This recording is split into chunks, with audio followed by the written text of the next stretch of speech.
história do Clube do Remo. Vamos acompanhar então como foi a vitória do Remo. Mais uma vitória dentro de casa, na raça, diante agora do Volta Redonda. A noite era decisiva para o Remo. E o jogador que está há mais tempo no clube viveu uma partida com reviravoltas. Quando descuidou, Vinícius viu o gol dos visitantes. Mas a volta por cima foi digna das melhores histórias que o futebol pode contar. Vinícius é profissional, experiente, já passou por tudo, já viveu momentos bons com a camisa do Remo, momentos ruins. É um cara calejado, é um cara que sabe que pode acontecer. E não foi só hoje que ele decidiu o jogo para nós. No Estádio Olímpico do Pará, torcida a favor. O adversário não perdia há 4 jogos, mas quem viu Volta Redonda em Belém nem o reconheceu no primeiro tempo. Pela direita do ataque, Lucas Marques foi até a linha de fundo e cruzou. A zaga do Voltaço mandou para escanteio. O Remo não deixou o time carioca respirar. O Shoa tomou a bola e chutou de longe. A senha era marcar em cima, trocando passes rápidos e eficientes. Jean Silva e Muriqui fizeram isso. Pênalti para o Remo. O goleiro Jean e o técnico Rogério Correia estavam insatisfeitos com o time. Muriqui foi para a cobrança e não deu chances de defesa. Remo 1-0.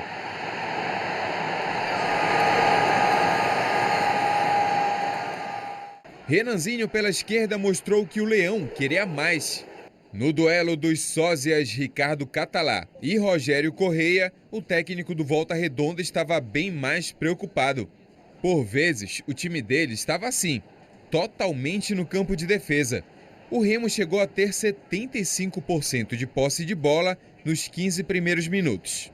Procurando eficiência, o Leão investiu nas jogadas de linha de fundo. Nesta, ninguém chegou para completar. No cruzamento que veio da direita, Muriqui ainda dividiu com a zaga. Na sobra, Renanzinho não conseguiu ganhar do goleiro. Mas depois de um primeiro tempo absoluto para o Leão, veio a primeira chance do Voltaço, aos 46. Ítalo chutou de esquerda da entrada da área. Vinícius não conseguiu segurar.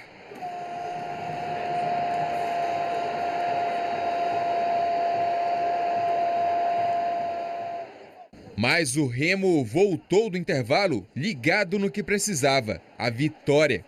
Richard Franco pegou a sobra, quase o segundo do Leão. O Volta também estava mais esperto. Na resposta do time carioca, a chance clareou muito para Caio Vitor. Mas olha o chute do camisa 10. O Leão foi para cima com Lucas Marques. Ele bateu cruzado e Jean defendeu bem. Quando o Muriqui chutou, o goleiro pegou de novo. Mas após escanteio na área, Diego Ivo nem se esforçou muito para fazer o 2-1.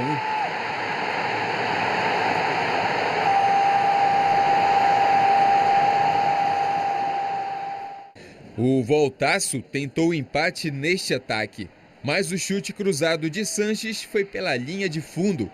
Em outra tentativa, Vinícius dessa vez defendeu de forma segura a investida carioca. Mas na jogada aérea dos visitantes, a bola sobrou limpa para Henrique. Ele só não contava com um milagre de Vinícius. O goleiro provou porque a torcida gosta dele desde 2017. Caio Vitor ainda foi expulso por reclamação com o árbitro. O Leão queria o terceiro com Ronald. Mas 2-1 foi o placar final em Belém. O Remo precisou de um roteiro bem semelhante ao do jogo passado contra o Ipiranga aqui no Mangueirão para conseguir a terceira vitória como mandante na Série C. A invencibilidade do Volta Redonda caiu e o time azulino segue cada vez mais se afastando da zona do rebaixamento. A equipe se comportou como deveria se comportar. Empurrando o adversário, sendo forte em casa, se impondo. Acho que todo mundo essa semana trabalhou muito bem para entregar um resultado positivo. Pois é, no domingo o Remo vai encarar o Manaus fora de casa no estádio da Colina. Então, Abner, o Remo conseguindo aí, né, mais uma vitória importante. E como você falou, né, matematicamente já há quem diga que o Remo não cai mais para a Série D. Olha, foi o melhor primeiro tempo do Clube do Remo, acredita que na Série C inteira, um time intenso, um time agudo, um time buscando o gol, querendo definir logo a partida. Nos 13 primeiros minutos, o Remo já tinha feito 6 finalizações e no primeiro tempo uma finalização só fez o time adversário, que acabou saindo o gol na falha do goleiro Vinícius, que dizem que no futebol você falha no domingo e se recupera na quarta, né?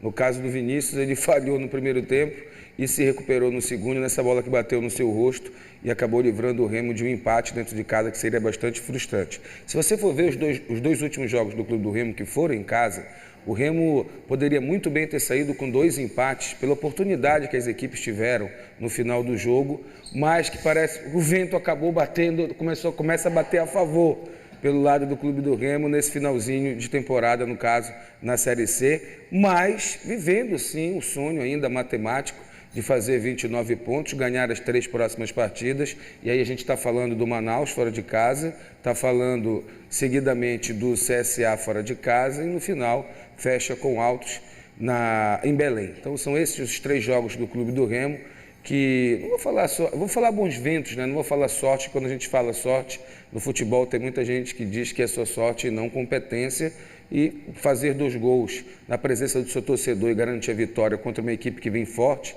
nessa Série C, que é o Volta Redonda, tem que ter alguma coisa de competência. Agora, Márcio, ficou muito claro que o Catalá, ele conseguiu escalar a melhor equipe que ele teria ali para botar em campo. Eu, pelo menos, aprovei a escalação que o Catalá fez, porém, fica claro também que esses jogadores mais robustos, que entregam mais tecnicamente, principalmente, estão muito fora da condição física ideal para quem está numa final de primeira fase da Série C do Campeonato Brasileiro. Richard Franco saiu prematuramente porque pregou fisicamente. O próprio Uchoa, que vinha bem no jogo também, não saiu por causa do cartão amarelo que tomou no primeiro tempo, mas sim porque também fisicamente esgotou. E aí você vê o Muriqui também esgotar, mas jogar na posição dele dessa vez, acabar fazendo o gol de pênalti, se redimindo do último pênalti que ele perdeu.